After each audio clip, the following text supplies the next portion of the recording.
Hello, welcome to Mark Langley's Horsemanship podcast, a podcast helping people to understand their horses better, to provide solutions in a calm, connected way. I'm Jenny Barnes. And I'm Mark Langley. I'm just going to read a comment to you that's come in from one of our listeners. Thank you so much, Mark Langley, for answering my questions in the last Q&A. All your videos and your answer sessions are incredibly helpful. I'm so grateful for your gentleness, kindness, knowledge and experience. The membership here is quite an amazing gift. That's from Taser. So thank you, Taser. It's lovely to hear that feedback from you. And let's tap into that knowledge right now and get stuck into these questions. Your questions today are going to be about anxious horses and how we can build trust with them. First question for you is from Emmeline, one of our online members. She's got a really interesting question. She says she has an 18-year-old unbroken Whaler broodmare with a 6-month-old filly at foot. She's able to walk up to her in the paddock and let her have a sniff and pat her on the neck, mostly on one particular side. But she's unable to catch her and go anywhere near her with the halter. So sometimes she can lure her into the stable with food. But if the filly's anxious, then their anxiety can increase to the point where they've attempted to jump the railing. She hasn't caught her since that particular incident, and she's worried the filly will inherit the mother's level of anxiety. Should she wait until the filly has been weaned, or should she keep working and walking up to in the paddock with the halter where she feels more confident? It's certainly a tough one, Emmeline, with that, when you've got a really sort of, sort of wild mother and then having the filly at foot will take that fear of people, herself. She'll take that fear of people on. So yes, you're correct by going out in the paddock to make some contact, touch and go, walk away, just show that you know threat. I think trying to process to proceed and catch the mare whilst the filly's on around her would be a little dangerous, in the sense of stressing the mother and the filly out together too much would certainly put a stronger fear in the filly. So keep doing what you're doing by going out in the paddock, because and just before I go further with that, there's probably a reason that the mare's better out in the paddock, is because it goes back to the principle is when the back door's open, you're more confident. So in a paddock, when a horse has got that freedom to run away and room around them, then obviously there's the possibility that horse could be more curious and feel a little safer. So basically, with more room to escape, then you're going to get sometimes a stronger level of curiosity and interest. Just much like people, is once the back door closes behind you, then everything in front of you suddenly gets a bit scary. But then if the back door's open and you can step back out again and then walk in slowly, then obviously you're going to be more confident and curious of the new environment that you're going into. So and that's where what's going to happen is when those horses are in the in confined spaces, that's when their level of flight and the fear is going to go up, because they're not used to confined spaces and things like that. So yes, definitely, like I said, continue with what you're doing out in the paddock, because you're going to make some more headway out in the paddock. But there is a point that you're going to have to get both of those in the yards together. And while the filly's at foot with her mum, it's best that you can do that while they're still together, because then you're going to have a little filly on its own. And so while they're together, I don't know what your setup is at home, but something I would do, especially when I had batches of sort of wild horses come through, or really unhandled horses, it's best that they spend some days in and out of the yards, just in the yards, feed, water, everything in the yards. There's enough space for them to walk around and things like that. But they get used to being in a sort of a more confined environment. A stable's way too sort of claustrophobic, but, sort of you just have like cattle yards or whatever you can find there that the horses can sort of, mill around, walk around in and feed them hay. And don't put a lot of heat on them. Don't try and sort of go up with the halter. Don't do anything like that. Just go in, chuck them some hay, fill up the water, just check the cattle rails and walk around, look at the gates, and just if there's a bit of interest, just stand and wait a bit. Don't put any heat on them or any pressure. Let them get a bit curious, interested in you, walk away, and just go in the yards to feed. Just stand around, not put a lot of pressure on them, and leave, and try and do that as much as you can. So in one day you don't have to go in there for a long time. You just got to go in for 5 minutes. As I say, check their water, check the gates are all closed right, and walk out. And then if you see any interest and curiosity, you might just wait there, look over the fence, just get them used to having you around as a non-threat. If you try and train on them too early, when especially that mother's going to keep protecting that foal.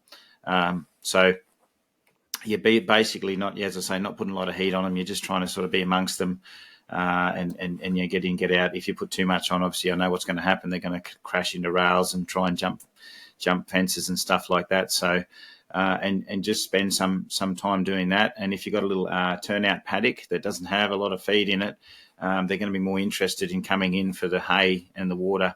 So the water's in the yards, the hay's in the yards. They got to come in for that for that good, that stuff that they need. And so you lock them up for a while, you get in and out, and you have a turnout paddock, and they go in so that so they got a bit of respite from that confined space. So at night time they can turn out and come back in the yards in the daytime, and just have a bit of a routine that they get used to, coming, being around people, eating, and that sort of thing. And when you think, they're getting a little softer, then you might be able to sort of do a bit of approach and retreat with them, and start sort of making some headway then. But just let them get used to that sort of stuff first. So that point though that she raised, could that anxiety be passed on to her foal? What can you just comment on that? Yeah, basically, monkey see, monkey do. So, sometimes we've had horses here that we've sort of had a wary mother but a curious foal, but the mother is sort of only away over there. She doesn't just always take them off. But when you've got a very flighty mother, and that mother sort of sees a human and starts to crash around the yards and stuff like that, then that intense fear gets put into the foal as well. So then they see us as the same threat as the mother does. I mean, oftentimes you can still have even if the foal had a little bit of worry in it when they're weaned, you can sort of, get going when they're young and still make some headway. But the less traumatic experiences or the less things that happen around people that foal is exposed to, the better. So, that's why you wouldn't be trying to catch the mum and letting the mum stress, and then the foal stresses, and then, definitely the foal's just going to take on all that information, and then will be the big red flag every time we're near it. So really all she can do is do little steps to try and help the mum feel less anxious in the enclosed spaces, but really the main work's going to be with the foal when it's weaned then. Is that right? Yep. So basically, by the sounds of it, it's the enclosed spaces that's causing more trouble. So don't worry about too much handling or anything like that. Just get the horses used to being in tighter spaces and going in and out, and just working around sort of and understanding the boundaries of the fences a bit more in the cattle yards or whatever you've got. And then once they're comfortable with that, then that's not such a they're not just jumping in the cold water every time you put them in the yards. So basically they get used to and accustomed to that environment. When they're more accustomed to that environment, then when you're going in and out, it's going to be a lot easier for them to sort of deal with. But if you put them in a small space and then try and do something with them straight away, it's just way too early, because they're still dealing with the confined spaces. So it's just, it's just an overload for them. Compounding. Yes. Yeah, okay.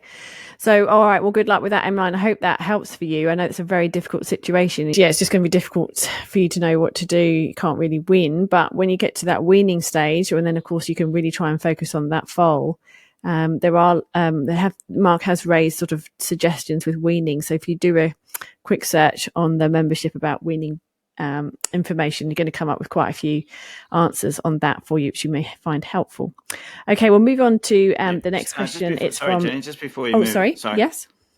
Yeah, sorry, just to interrupt you, just to move on. There's one thing I probably didn't say, but something I had a lot of success with the really wild, touchy sort of horses is once they get a little curious before I touch them and stuff like that, I would tend to just get a really, really long stick, like a really light cane or something that's really long, and you can still stand at a distance and put some sort of contact on them, and it's actually doesn't, they start to recognize after a while that the threat of the person's bubbles far away, but they get touched by something that's controlled by the person.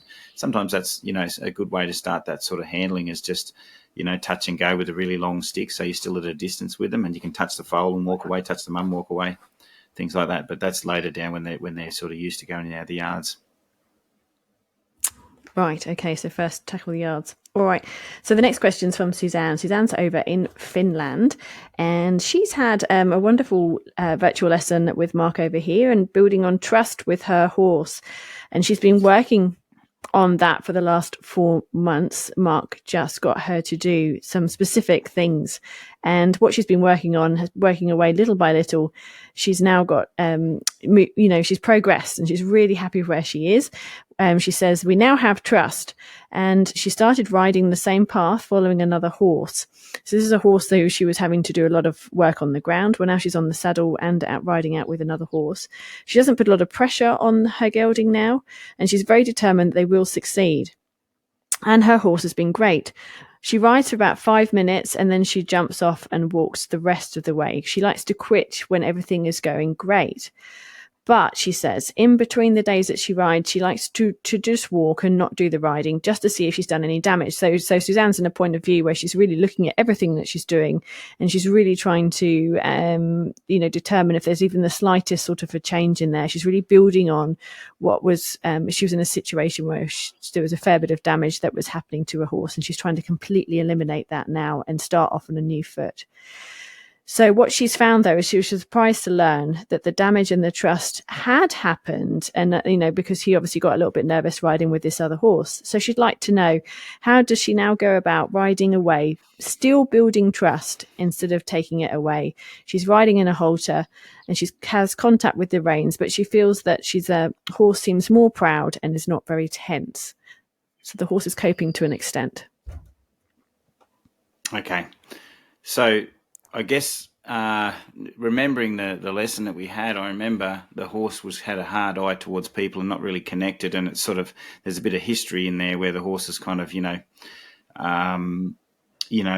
was kind of shutting you out a little bit. So it's good that you've made a good connection and the horse trusts you more, and there's a softness in the horse that's coming through with you.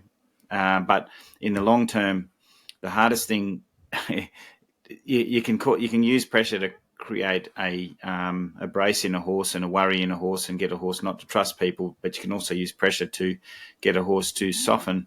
So I'm thinking by what you're saying is there's a point now that you have to up the understanding of your horse and create a little bit more pressure in the learning. I think if you work too long on just relying on, I hope my horse feels good and all the time, and working under a certain level, then sometimes you may you may not put enough pressure on to get a kind of clear change in a horse, like a really good change of thought or something like that. So though you're sort of going to be sort of idling along and slowly improving, when the horse gets a little stressed or discomfort, then you may not have enough things established to say, let go of that. Here's an opportunity to do something different or think something different. So, and I've met a lot of horses that people have sort of got a bit of a connection with, everything's going kind of good, but then all of a sudden they're sort of like, my horse gets stressed or it gets anxious and it won't let go of it and stuff like that. So connection's really good, but connection's not everything. We have to have the horse. We have to empower our horses to think through situations a little bit better. So, what I'm thinking is you have to look at all the things that you're doing with your horse before you ride out, and things like that, and how well it's doing them. Is the horse really soft when it backs up? Is it kind of like letting go of a forward thought? Is it just kind of backing up? When I squeeze it with my legs, is it walking forward? Is it comfortable with my legs, or is it just kind of wandering along, sort of half thinking about the legs but half not? When I use my legs, so is it thinking left? Is it thinking right in the reins? If I take the reins a little faster and do a faster turn, is it okay with that extra rein speed? can I wake it up a little bit, trot it up a little faster? Can I slow it down a little faster? Things like that, I think you've got to start to look at now that the horse is comfortable with pressure and comfortable with more stimulant. Because what happens when you're out on a ride with other horses, things go on, then there's more stimulant that the horse has to cope with. And if the things that you're doing with your horse are still not quite right, or the horse doesn't quite understand them, then it becomes like an overload of pressure, and then they can start to resent pressure because they didn't quite understand it and it made them worried, and then we can't help them.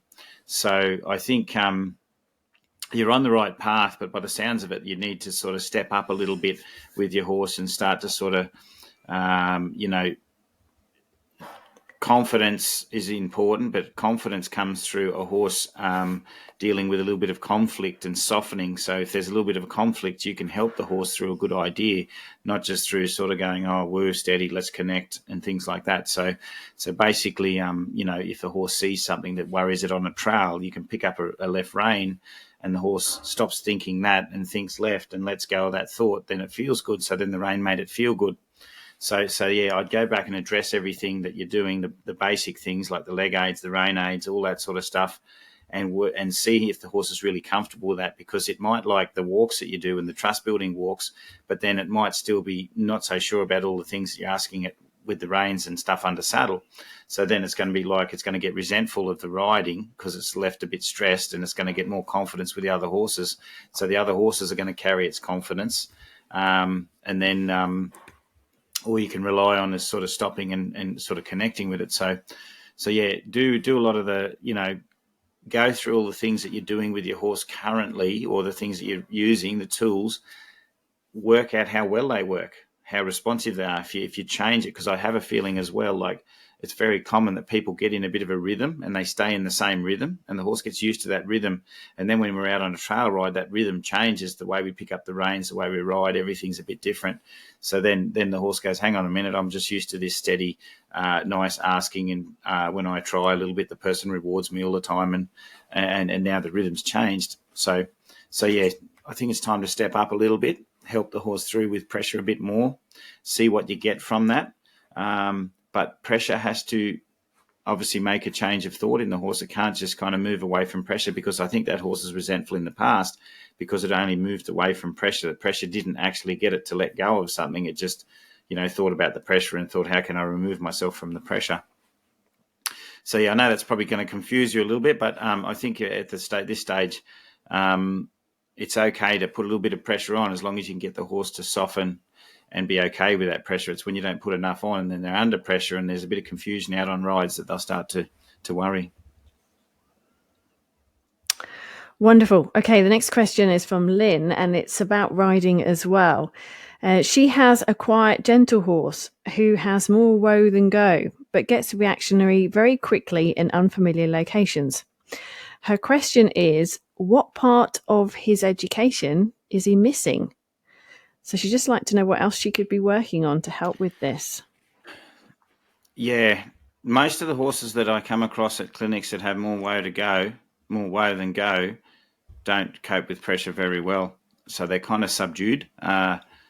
It's like a person that's very quiet, sits in the corner, then someone sort of, stresses them enough and they explode and shout. You internalize a little bit. So when you internalize, your anxiety's staying in there, and you just go quiet, and you don't make a lot of big decisions. And the horses do that a little bit. You get a horse that, I feel sorry for some of those sort of subdued, sort of passive sort of horses, because a lot of times, I've heard that many people come to clinics say, oh, the person who trained it or the horse breaker said, that horse needs spurs because it's lazy. And I'm like, I've heard that so many times. And all I've seen is a horse is just subdued and very cautious, and doesn't make big decisions like the leader horse that goes, yeah, I can cross that paddock fine. I'm fine. I can cope through these situations and lead. Where you get the other horse that goes, I'm just happy if someone else led me across the paddock, because I don't really want to make that big decision myself. And there's monsters out there that might get me. So what I try and imagine to people, I say, I set up an imaginary sort of thing for people where I say, okay, so it'd be different sort of, think think of it like this, like I guess if people were training in the military or something like that, you learn how to shoot straight. Say if you learn how to shoot first, you learn how to clean your rifle, you learn how to load it, you do everything like that. And then you're learning how to shoot, and you start to shoot well, you start to shoot accurate. But by the end of a certain amount of training, you're going to be shooting accurately with, people shooting back at you and lots of shouting and lots of noise and everything's in your face, like very intense. And you still got to maintain a certain level of composure and still shoot just as accurately you were shooting when you're in the quiet, on the rifle range with your earmuffs on. So, some people can shoot very accurately when everything's quiet, but put under pressure, then everything goes out the window. So what we have to do is, with those horses, they're walking out into a place that, you say, well, that's only a horse float over there, that's only this over there, that's only that over there. But the horse is going, oh, crikey, I don't know, I'm scared of that, I'm scared of this, I'm scared of that. So they just kind of go really slow and they just kind of hide away a little bit. So then when all of a sudden there's a bit of action, a bit of something happening, then they sort of come out of that and they're kind of a little bit panicked and they don't know how to, as I say, shoot straight. So they don't know how to, because all that internalizing things and kind of closing down and just kind of crawling along quietly, hiding away a little bit, sort of all comes out in one hit. So that's why they get over. They go from sort of like a very kind of quiet seeming sort of space to quite explosive. Whereas the horses that are kind of up there in the green zone, like flicking ears, checking things out, walking around, they're already up there in that sort of state, and they're aware, and they sort of they also, what they're doing is, as the anxiety's going in, they're tipping it out because they're constantly making decisions, thinking about things, bowing around a puddle that they sort of weren't sure about. So they're constantly doing things to regulate their anxiety because their mind's free and their body's free. And some of the subdued horses, if you look back, some of them have come to me at clinics. They've been sort of, desensitized, handled, and some of them are subdued through obedience, and they think they're not allowed to do anything. So they go, well, I don't want to make a mistake, so I'm just going to sort of go do the right thing. And then all of a sudden they're under too much pressure, and then they just go, oh, I can't cope. So there's a lot of subdued obedient horses that, they just, if I move, I'm going to get in trouble. So I'm going to stand still while you saddle me. But then when you canter me, I buck when I haven't been saddled for 6 months because I was standing so still and I couldn't do anything when you saddled me that I was just really, really tight and frightened. And then when I cantered with the saddle, I bucked. Whereas if that horse was allowed to express itself a little bit, it would shift a little bit as you're girthing it. It would sort of go, oh, I'm not sure about that, I'm a bit nervous, and get a bit wriggly. And then you could help it adjust to the saddle or things like that. So subdued through obedience is something as well. So usually you can tell, I used to get like wild horses come through, and you had the really passive ones that are just kind of very quickly, they'd kind of stand really still and look like a really easy horse to shut down if you weren't careful. And then you get the ones that were sort of eyes on sticks, and they were really hard to sort of get to that sort of nice kind of calm state because they were really thinking and really making big decisions. And so what you can do with your horse to help it when it rides out and stuff like that is actually, it's probably very obedient and just goes where you point it until there's too much pressure. But if you just drop the reins and sit on it, it's probably going to go, oh, crikey, I'm just going to stop here. And you just wait on it for a little while. And I just like take them out in a paddock somewhere and I just give it a direction with a rein, let it walk a bit, and I'll probably stop and then give it another direction until it starts to look around. And sometimes I disappear on the horses, or I encourage people to disappear till the horse is going, well, the person's not really sitting up there. Well, what's over there? Or I wonder what's over there. And they start to kind of look around a bit, and they start to, forget about all us for a little bit. Not that they forget about us, it's just that we're not pushing them all the time. So we're not disrupting them from, distracting them from thinking about all the things in their environment. So I just let them start to kind of flick an ear and look, and then I just turn them again off a new direction, see if they want to do anything. I won't even kick them along. I'll just wait a bit and then turn a bit until they start to sniff the ground or do anything that looks like they're trying to understand what's around them. and let them crawl out of their shell a little bit, and then they start to tell you what they're frightened of, and then they go, well, I was frightened of the ant's nest over there, or I was, and I'm not sure about that, and they start to communicate a little bit. But sometimes for those so many rides, you've almost got to just let them come out of their shell a little bit quietly, and don't sort of say, oh, I'm going to ride over the hill and I'm going to go around the dam and I'm going to come back, because you'll just kind of ride them like a motor transport or a motorbike or something like that, and they'll just be obedient and sort of do what you ask them to do. But they'll just go, oh, there's an ant's nest over there, but I've got to go this way, I'll just block it out for a bit. And they'll just kind of be, as I say, quite obedient, as I say, until a kangaroo hops out behind the ant's nest and they spook. But so yeah, I'd give them less guidance so they're a bit confused on what to do, and see if they start to come out and search. And it might take a bit of a while. You might have to have a bit of a patience pill. Every now and again, you can sort of ask them with legs, but don't steer and kick them at the same time. Just let them do one or the other, and get them feeling a little bit lost, so they're not sure what to do. And I don't know what to do. And then they start to go, well, maybe I'll do something for myself. And then they'll start to communicate and do things, and then you can learn about them a bit more. And I, without giving you too many answers, that's mostly what I do with those horses under saddle, especially to get them out of their shell a little bit. And then when they're telling, so they're saying that horses don't lie. I'm not going to agree or disagree with that saying, but I'm going to say horses are being taught, and some of them haven't even been taught, but they withhold the truth. So just like the person that sits in the corner very quietly, they're withholding the truth. They're not expressing their emotion. They're just kind of hiding away. You can tell just there's something wrong, but they're just coping. So what I say is, yeah, horses may not be able to lie, but they withhold the truth. And a lot of them that I've come across also have been taught to withhold the truth. And because I've been taught to withhold the truth, it's very hard for most people to just go, oh, I know what the horse is struggling with right now, because the horse is not showing them, it's not telling them, it's just looking anxious, but it's not saying, but I'm anxious about this. It's just going, I'm just looking troubled. Oh, it's so fascinating. Just incredible. All right. Next question is from Megan, and it's a little bit slightly off topic, but I believe it won't be when we get the answers from you. Megan says she's attended a couple of clinics now, both as a fence sitter and a participant. She's observed that for most horses at some point during the clinic, you utilise backing up. I've been replaying this observation in my head and come to the realisation that there is much value in requesting the backup. So what she's wanting to know, Mark, is she wants to just plug you on this one. She's thinking that you're getting them to use the backup quite a lot. So she's understanding that the horses are becoming present. It's eliminating destinating. It's supporting proprioception. I've never come across that one, but that's body awareness. And it provides information on where the brace might be held in the body. Is she on the right track? Can you explain the value of your backup from your perspective? Yep, well, you're on the money. Certainly, all the things is all the reasons why I do the backup, so you can be happy with your. Well done, Megan.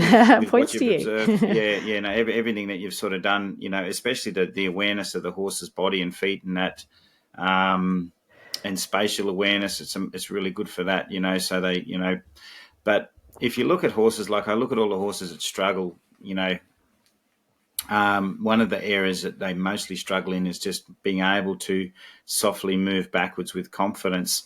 And so I use it for horses that push on people, for instance, and I don't run them backwards and say, I'm king of the universe and you respect me. I show them that there's an alternative by educating them they can rock back. And some of those horses only pushed on people because every time they spooked, they pushed forward with their hindquarter and they shove on us.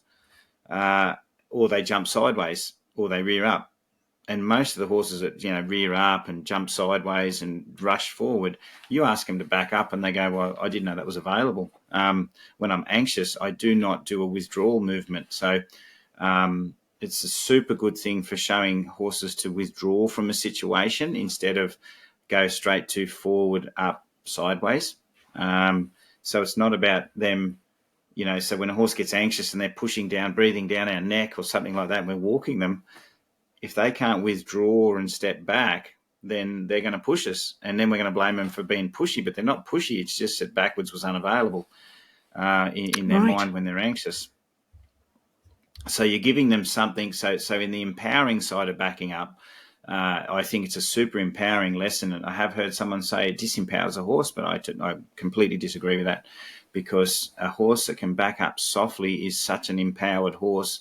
It goes into a horse float with confidence because it knows it can come off softly. Like I said before in another question, a horse that has the back door open is going to be more curious going into something that's a threat. Okay, so if a horse is going into a straight load horse float and it's not very good at backing, it's think it's going in there to die because it's going to trap itself in there. So, in that respect, if a horse knows it can withdraw softly, then it's going to back out softly instead of suddenly get in there and just jump out of the float backwards. Because if you look at horses that jump out of horse floats, for instance, they jump out, but you ask them to back up soft and they're like, oh, I don't really know how to back up soft. I was bolting in reverse, but it was more of a leap than anything else. It was just a leap of faith outside. But you offer that horse a good backup, and the next time you teach it to load, it might think about more unloading softer. So you'd never put a horse in a float if you haven't backed it. And I know in America, a lot of people use step-up floats and they turn them around and walk them off. But in Australia and Europe, we use a lot of straight load floats, and it's a must-have that the horse does not go in that float until you've got a reasonable backup on it, because you're just setting it up for a trap. So basically, so being able to withdraw from a situation to get itself out of trouble. So for the lot of eye bracey horses, I work on eye brace a lot at clinics, and eye braces, when the horse does this, it freezes, it rears, it whatever. So when a horse sees something, if you trigger an eye brace in a horse, you put a flag up and go pop, and the horse will go like that. When it opens its eyes up, it goes, and you'll see the whole body freeze and get this like electric shock, and its head will move away and its feet will just stick to the ground. Well, if I see any of that eye brace in a horse, I immediately go to work on, what was that, proprioception? Body awareness, spatial awareness, things like that. Proprioception. Body awareness, spatial awareness. So I go around the horse with a flag and just say, hey, I'm just going to shake the flag here. And the horse goes, oh, I'm frozen, I can't move, I'm going to get frightened, I'm going to get aggressive. And then suddenly they just pop and run off. Well, you know that they need to be able to go, there's danger. I can just withdraw from danger softly, even if I move half a foot. I've done something for myself to release my anxiety. So if you can get them to rock back away from danger, like, so if a snake's on the ground, a horse goes, oh, that's a snake, I'm just going to back out here. It gets them so much softer in their mind, because you're giving them a tool of withdrawal without going to flight response. So a horse that can back up out of a situation, it's a very good way for a horse to move away from danger without going to forward, which sometimes triggers a more faster flight response than withdrawing from a situation. So that's why I do a lot of backing up in the sense of eye brace and things that spook horses, see if they can rock back and go, well, I can move away from that backwards if I like. And so a horse tied up to a rail or something like that can move a bit sideways or move a bit backwards, but it never quite freezes and pops because it's able to move its feet softly in every single direction. And this is not to control it as an alpha. I'm going to move my horse in for all these different directions so I can look like the boss. It's just to empower the horse around, dangers and boundaries and inside floats so they can move forwards and backwards softly and get their balance and, not sit on the tail ramp. So many horses sit on the tail ramp and they don't know how to step up. So yeah, it gets them really thinking about their feet. And like you said in the question, basically you can identify a lot of brace in a horse by the way it backs up, how jammed up it is in the chest, in the base of the neck, all that sort of thing. It's very good for getting a horse to let go of a strong forward thought. So if you can pick up on two reins and the horse has got its ears pricked up over the horizon, and you can say, let go of that thought. If that horse backs and moves backwards, if it's a movement that it feels comfortable with, it's going to think backwards to do it. So you actually the thoughts and the feet are going backwards. So, I test horses to see how well they can let go of a forward thought in backwards. And then you do it so many times that as soon as you touch up on those reins, the horse prepares its thoughts for whatever you may ask it. And that could be backwards, it could be forwards. But it lets go of a forward thought to wait on what you're asking it. So you have to back a horse until it actually thinks backwards, because some horses have learned to push backwards with their thoughts forward, but you can tell by their body and their facial expression and their ears that they're still carrying a lot of brace and their thoughts haven't come into the back up. So, but I can't rate the back up high enough in the sense, and also preparing a horse for other lateral work. Like there was a horse like a dressage horse, and I said, well, can you do it? Can you just show me your half pass across the arena? And she showed me the half pass across the arena, and I said, well, you're having what most people have trouble with, and that's the hindquarter is like trailing out the back here, and the shoulders leaking out, and the hindquarter's like a trailer back over here somewhere. And what are you doing now to get that hip to come up a little bit more and get that horse to balance up in that half pass? And she said, well, I'm just putting my leg back and I'm pushing the hindquarter over. And I said, well, don't do that. Just go away for a minute, go away for 5 minutes. And I said, just walk your horse in a walk and walk it into a backup, walk it into a backup, walk it into a backup until your horse stops pushing in the reins. And then she came back 5 minutes later and I said, okay, now do your half pass across the arena. And I said, but this time don't use your leg to push the hindquarter over. Just set up your reins, ask for forward, and then just set your reins up to get that horse to move across the arena. The horse picked up its hindquarter nice, stepped up into the half pass and just floated across the arena. And she was thinking, the hindquarter's leaking, I've got to put more leg on. And I said, yeah, but the horse is pushing, and you've got to teach it to stop pushing on the reins. So by getting that horse to walk into that backup and not lean, then all of a sudden that hindquarter stepped up underneath and the horse just travelled across the arena. What she was doing by adding more leg was just adding more acceleration to a bracy, out of balance horse, and then that was all that acceleration was doing was pushing out through the shoulder. So, getting a horse aware of its body and teaching it not to push also comes through the backup. And I know, and I don't want to criticise dressage. I don't criticise disciplines, but there's a lot of people that sometimes come to me and I think they think that maybe if they do too much backing or turn on the hindquarters where the hind feet are a little stiller, they're going to ruin their nice dressage pirouette. And I say, well, once that horse can put its hind feet in a nice spot and be really comfortable where its hind feet are and things like that, and know that they can move backwards, forwards, they can move those hind feet over, then they're really loose. Then that pivot point is very soft. And having a soft pivot point means the horse never gets stressed in any movement. Even if it gets slightly out of balance, it's not braced up that it can't find its balance again. So horses are allowed to make a little mistake and then regain confidence through finding their balance again, and they only do that by being able to be very confidently being able to move in every single direction softly. So when a horse gets a little out of balance in a turn or gets a little distracted in a turn, you can always take a little more rein and say, it's okay, let go of that thought, come over here, and the horse goes, okay, and then it realigns itself softly. So basically in like a pirouette or something like that, I say to someone, well, if your horse can back up really nice and back up and do a turn on the hindquarter from a backup and things like that, then later on when you want a pirouette, you're going to ride that horse into a pirouette, not hold it back in a pirouette because the horse is just pushing like a bulldozer. So, later on you can create a forward pirouette if you want, doesn't matter. But once that horse is comfortable at rocking back, then that supporting rein that you need to use later on in certain advanced moves can sort of work to its true ability to get that horse to rock back, collect more, all that sort of stuff, because of the availability of easy reverse and confidence with movement in the feet. So I've gone off a bit off track there, but I just thought I'd sort of, why it's so important. And you've got to remember with a backup, it's a 2-beat rhythm. It's like a walking rhythm of a trot. So it's a 2-beat rhythm. So a trot's a 2-beat diagonal rhythm. So front, left, right, hind in sequence, like a diagonal like that. So basically, but it doesn't look like a trot because it's not bouncy. It's just in a flowy sort of rhythm. So, and a lot of horses you see, they don't even know how to do a 2-beat rhythm. So you might back up thinking I've got a hind foot here, but it's not, because the front is running late in the backup a lot because they're pushing off their front feet. So you got to address that, and until that's right, then you don't have a good backup. That's a lot. It's a lot to take in there, Mark. If anyone's really interested in the backup and sort of perfecting it, of course, there are a ton of videos on the backup on the membership, which you can access, of course, with everything else. So, from all of that extensive answer you've given us there, I hope that shed some light for you, Megan. But obviously, Mark, you're helping horses to have a far more elastic sort of thought frame.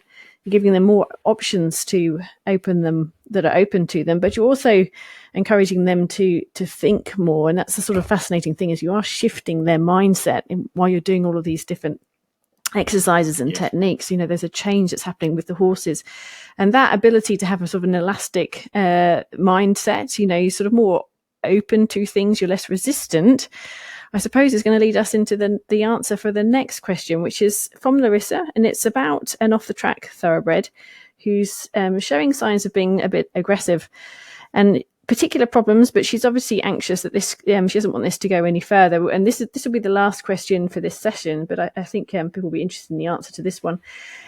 So Lewis's off-the-track thoroughbred is currently displaying threatening behaviour towards others for no particular reason other than perhaps lacking trust, or perhaps they're getting in his way. So I'm guessing this is towards other horses, not necessarily people, because it is happening in the paddock. But she'd like to know how to respond to him so that this doesn't escalate any further. The other thing that he's doing is that when the farrier comes, he won't sort of allow the farrier to hold one of his hind feet up. He's been checked extensively many times. There's nothing wrong with him. But it has led to his shoeing schedule being put out, shoes being pulled off. They just can't do it. So it's almost like there's, he's sort of being a little bit difficult, a little bit stubborn, and a little bit aggressive. So any advice for her on this one? Yeah, heaps of advice. So we'll have to keep this one a bit short. When you were organising the questions, Jenny, I did say, I know this is going to sound weird, but I'm going to put that aggressive thoroughbred question with the backup, and because this is going to be a fair link to your horse's, emotional well-being in some of that, the answer in the backup. But I just want to sort of say something first, and I've probably mentioned this before, but I say this a lot at clinics now. Actually, I say a lot at clinics because I forgot what I said at the last one, so I just make something up new at the next one. But it's always the same information, but just said differently. If you grew up, if you had, like the story of Tarzan, he grows up in the jungle, and obviously he takes on, I guess his host, the gorillas. He becomes a gorilla himself, I suppose. And if you had a baby that was raised by chickens and it pecked the ground and ate seeds off the ground, you can't sort of make fun of it, because that's basically, they've grown up as around chickens. And I guess where I'm going with this is horses grow up around humans and their environment a lot. And so though they're animals, and they're horses, we think, oh, well, they're just going to act like horses all the time. And they don't necessarily do so well as horses sometimes, especially with other horses and things like that. And the subject came up at the last clinic, and this is more talking about aggression. It may fit in with your horse, it may not, but I just thought I'd broach the subject anyway. And it was about aggression, and I was talking about how that particular horse was trained. I said, this horse has been trained by people from when it was young. It was kind of probably half potty raised, who knows, like it wasn't really with a herd.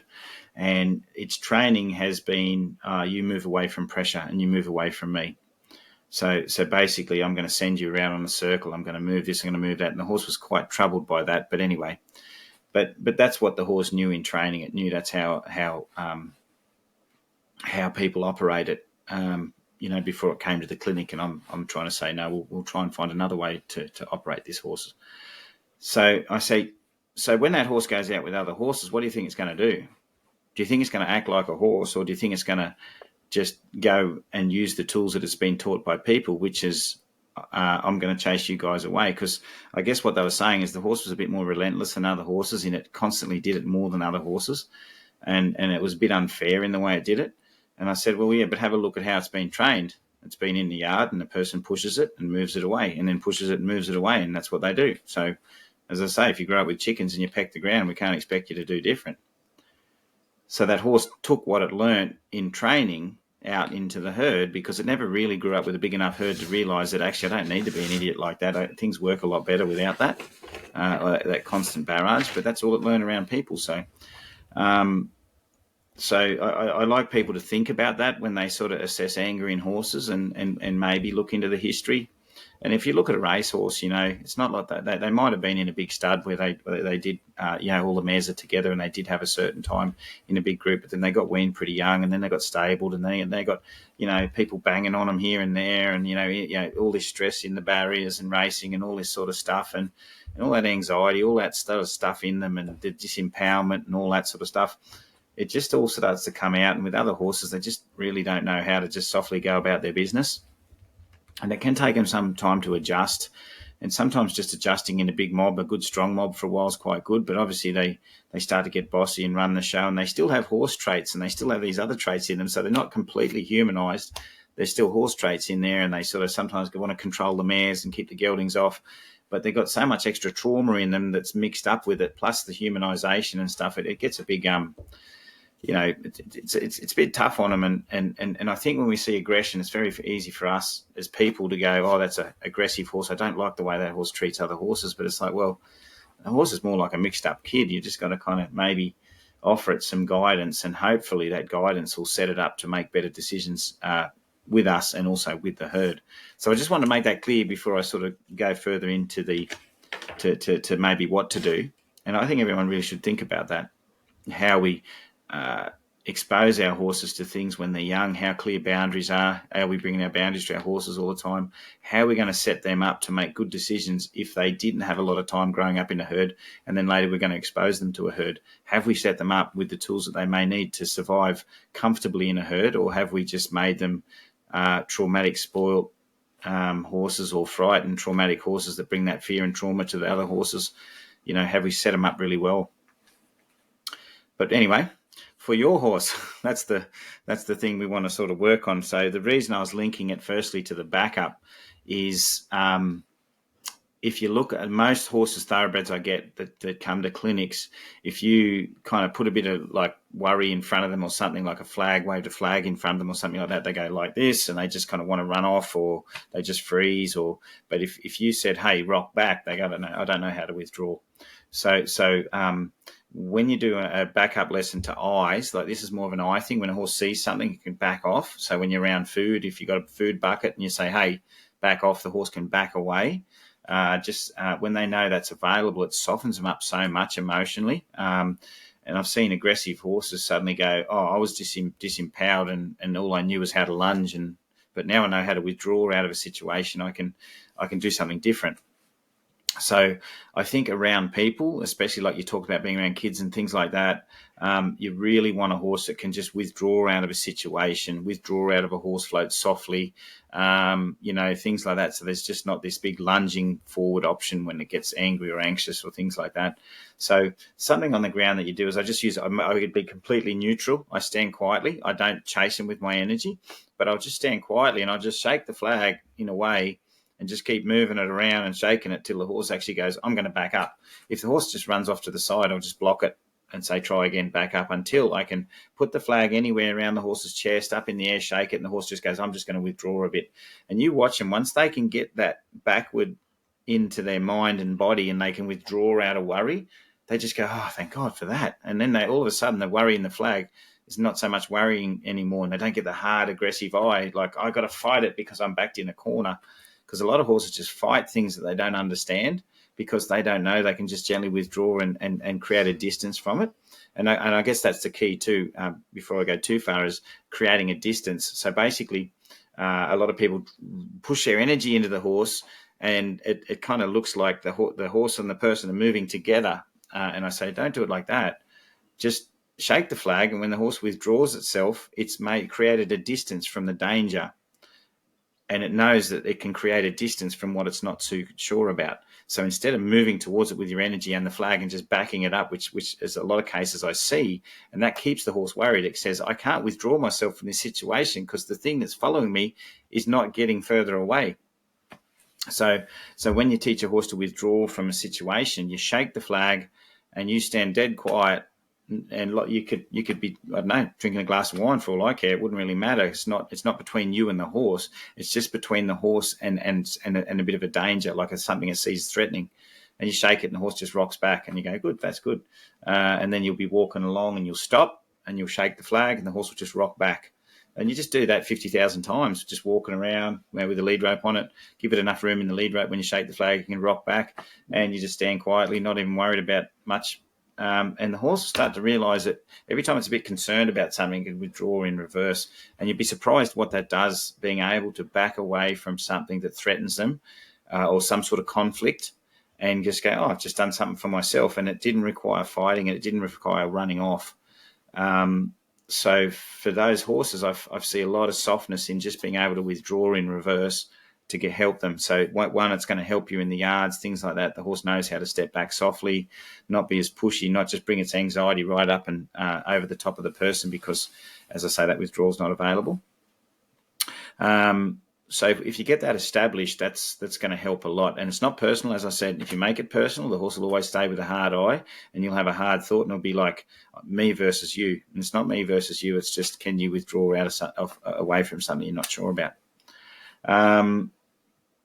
So going further then is, if the horse understands boundaries and it's not conflict between person and horse, and they've been taught that, then they start to recognize boundaries outside. So if you watch good horses in a herd, they establish boundaries, but they're not constantly bringing their boundaries to other horses.